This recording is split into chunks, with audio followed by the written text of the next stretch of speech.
Welcome back to the 12th video about my dual engine control lever IP68 project. In the previous video we almost finished the two side parts. Two features are missing here still. That is a big radius here to round off the top and a little recess for the shafts so that they are flush with the side parts. Card here, link in the description. Now it's time to start to work on the body that holds everything together. And let's have a look at the smaller non-functional Lego model here. So we already did the side parts. Yeah, they are here.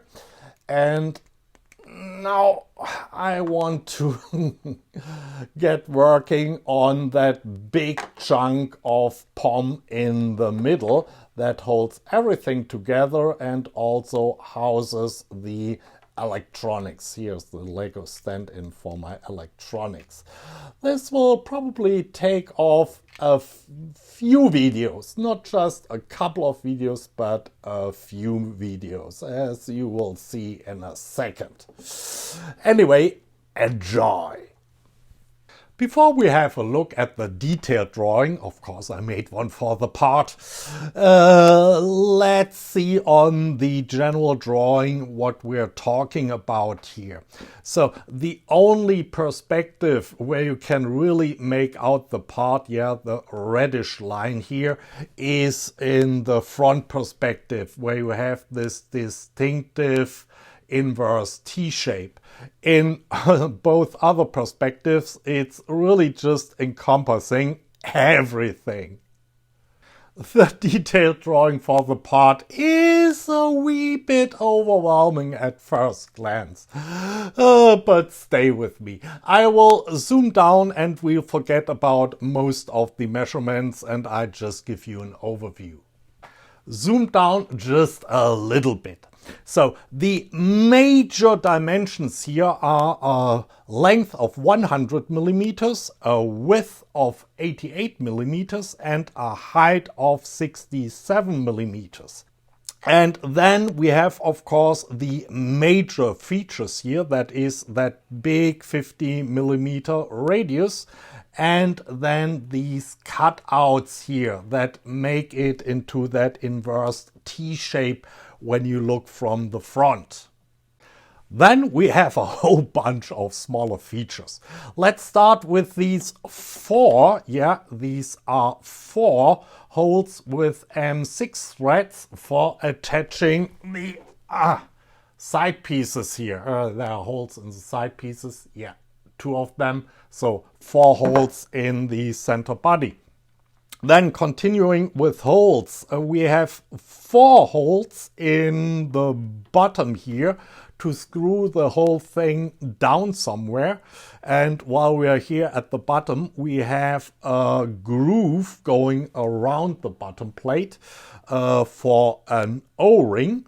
And we have that very large cutout here that really goes inside the body that will house the electronics. At the center is another hole, this time threaded for M3 to screw down the electronics. Yeah, this is quite high up here in the body if you look in the front view and in the side view. Then we have this little detail. These are basically 2 slots here for a cable to go through and a strain relief for a cable with 2 more holes threaded for M2 this time. This is this feature here and here. And yeah, that's about it. Easy peasy. We will have a closer look at each feature before we actually machine it. But it makes absolutely no sense if I go into a half an hour explanation of each and everything here in that detailed drawing, when I actually will show you how it is made in the next video or in the video after the next video. Let's start by getting my palm stock block to the major, squared up and to the major dimensions. So I ordered that thing 70 by 95 by 105 millimeters, and I got here 73 by 95 by 105 millimeters. So we have enough to work with. Unlike the stock for the side pieces, this is already pretty square. Yeah, I ran into some problems initially getting that even into the vise to mill it down. Card here, link in the description. But that one is pretty square already.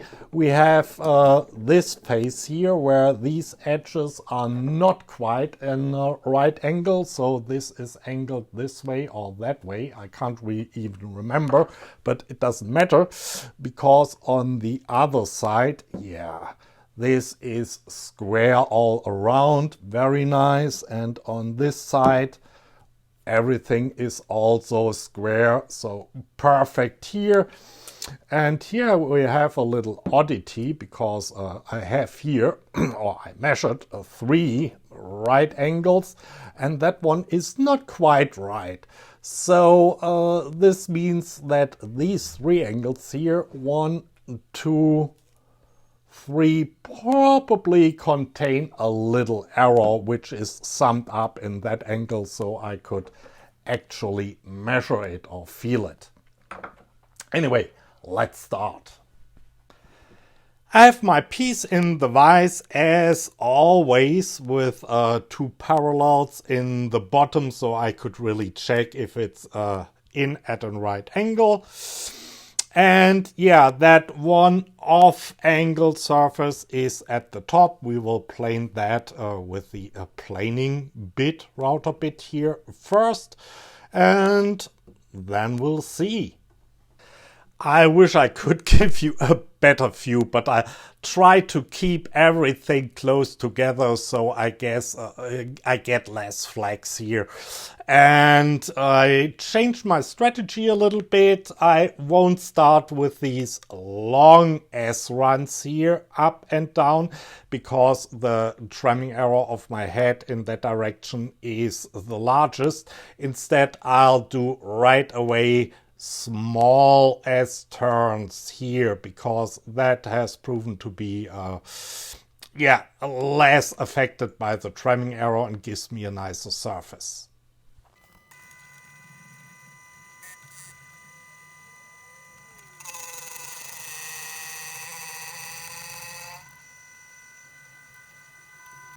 So that was an 0.5 millimeter cut, and it really left right away a nice surface here. Nothing hanging, nothing no edges, no ridges.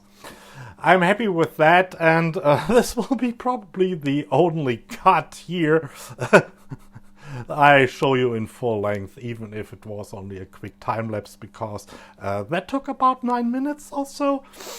Anyways, I may give you a slow motion of a deeper 1 millimeter cut, and then I'll just come back to you every time I turn that thing around.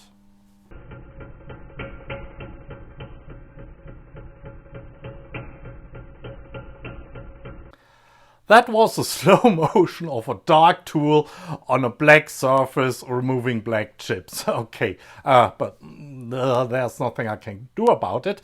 I just wanted to remark after that, and 1 millimeter deep cut. After that 1 millimeter deep cut, I did a 0.1 millimeter clean up cut.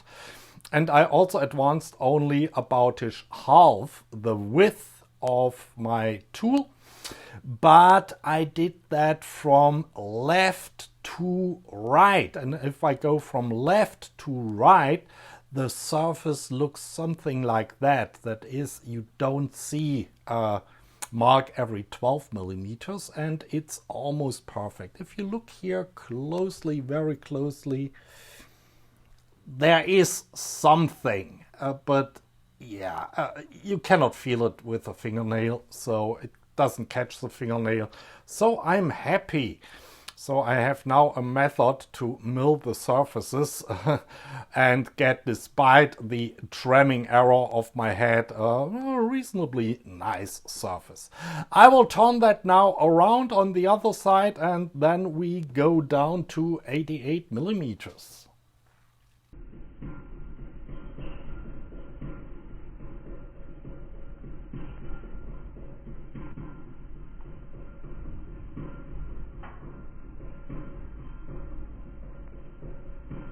That was a slow-mo of my first 2mm cut on the other side after turning the whole thing around. I also optimized my cutting pattern. It makes no sense for these rough cuts to go by 12mm advances. I can advance 24 millimeters. The tool is 25.4 millimeters wide, so for rough cuts that's absolutely okay. Maybe I show you a time lapse of that rough S pattern.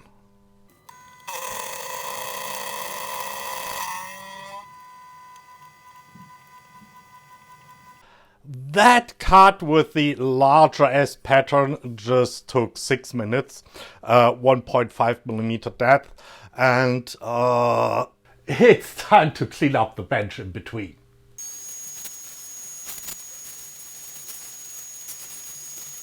And the floor, of course.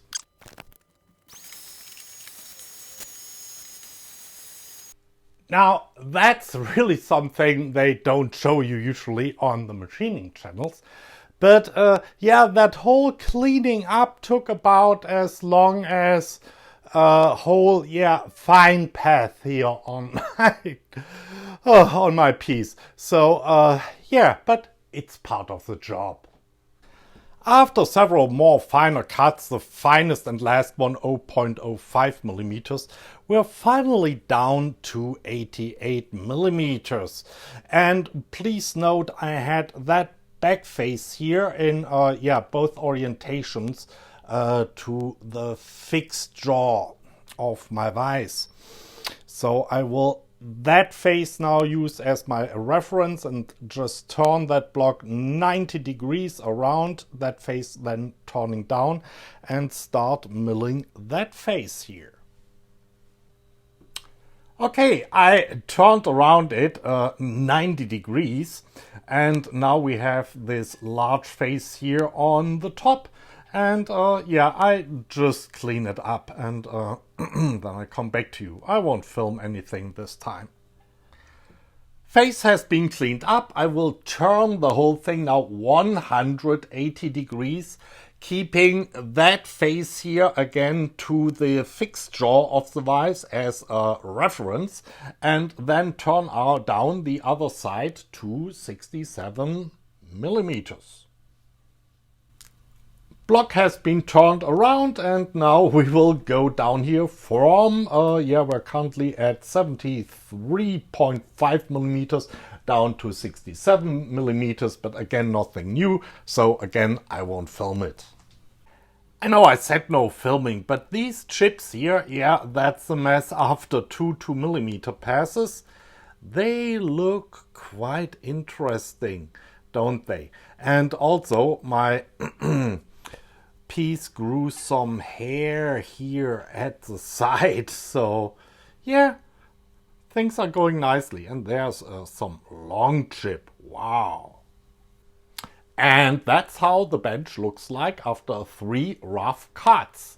2 2mm cuts and 1 1.5 millimeter cut. And we're down to 67 millimeters. So now 4 of the faces and 2 of the dimensions are done. Now for the remaining 2 sides, and there's a little problem there. Both of them are slightly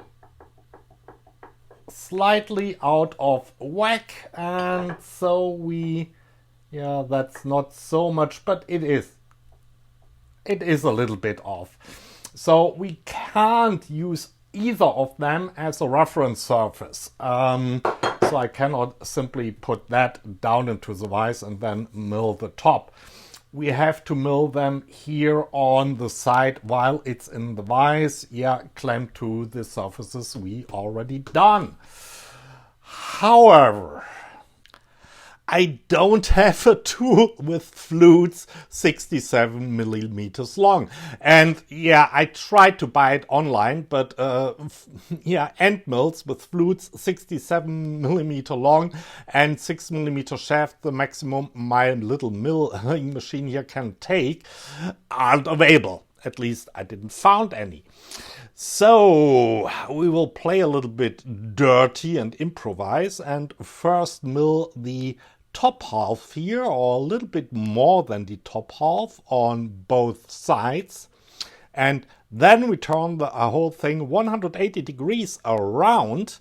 Yeah, having 1, 2, 3 good surfaces again to clamp it into the vise. And then work our way with the tool slowly inward until we, yeah, match our initial step we built in here. And we'll go from there.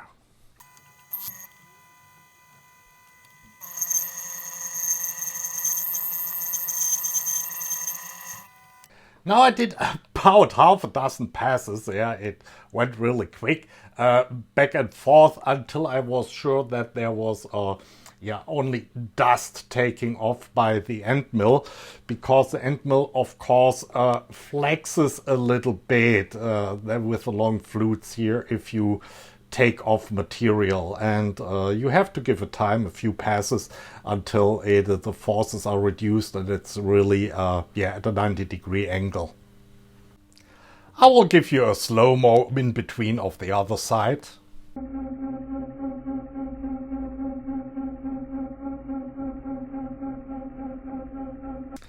I turned the block around 180 degrees, making sure the right stays on the right and the left on the left. So we have the same trimming error here on the left and the right side. So if we have a visible, a noticeable trimming error, one side will be V-formed and the other side will, yeah, have a little pyramid on it when I finished. Anyway, I will now mill down here that step that's left over until I have a nice and smooth transition with the lower part we already milled. I don't think I need to film that. So the whole thing didn't turn out like I expected, and I have no idea what errors in my milling setup can have caused this result. But anyway, a little overexposure here so you can see the features on the surface a little better. So I was able to blend in my two end router cuts here on the surfaces quite well, at least on this side. But on that side, you can see this probably, yeah, there's a step. Okay, I could have milled further down on that side, but then I would have a step here in the other direction. So that didn't quite work out as expected. Also, at least on that side, I didn't clean up the whole of the surface for some reason. The opposite face at least cleaned up completely, okay, and but the same phenomenon here. So at one side I don't have a step, and then here on the other side there's still a little bit of a step left. I also checked these freshly milled surfaces with a square, and that's the one that cleaned at least up completely. And there the angles, at least, yeah, for that area and for this area, they are quite right. So yeah, this is nice. And the only problem is with that low spot here, where still that step left. But that means if I put that face into the vise, I have at least 3 corners, and 3 corners, that gives you a stable stand. 3 corners I can press down on, and everything, yeah, should be right angles, and I only have that one corner. Can you see that? Yeah, it's a little bit wobbling that will be hanging in the air, that is, will not have contact with my parallels. Yeah, I guess that's what I will do, and see you back at the mill. We're back in the vise, and this corner here, that's the one that's basically floating. Okay, so I can stick some paper in here, at least for some distance. And the other three corners are resting on the parallels, and so I'm hopeful, if I clean the top face up now, yeah, that it will have right angles all around. And then I will turn the whole thing around and work my way down to 100 millimeters from the other side. And yeah, you've seen that already twice, so I won't film it. I finished the last two surfaces and went down in that dimension to the prescribed 100 millimeters. And so we have now a cube almost squarish, 100 millimeters by 67 millimeters by 88 millimeters. So now we can begin machining some of the details, and I will start with the holes, the 4 holes here in the side for attaching the side pieces. The center of the holes are 8 millimeters from the front and back face and 27 millimeters from the bottom, and they are 5 millimeters diameter. So let's mark these holes. First, the 27 millimeter vertical lines. These were, of course, the horizontal lines. Now we do the vertical lines at 8 millimeter from the face.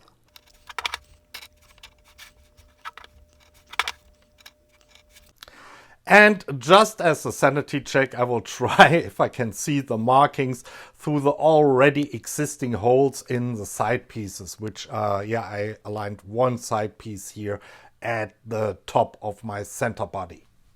Looks good for this hole here. That hole is also at the right place.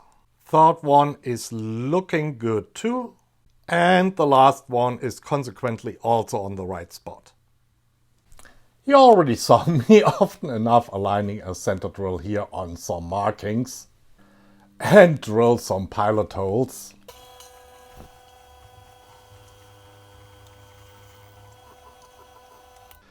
To finally change over to the drill bit of the correct size and actually drill the hole.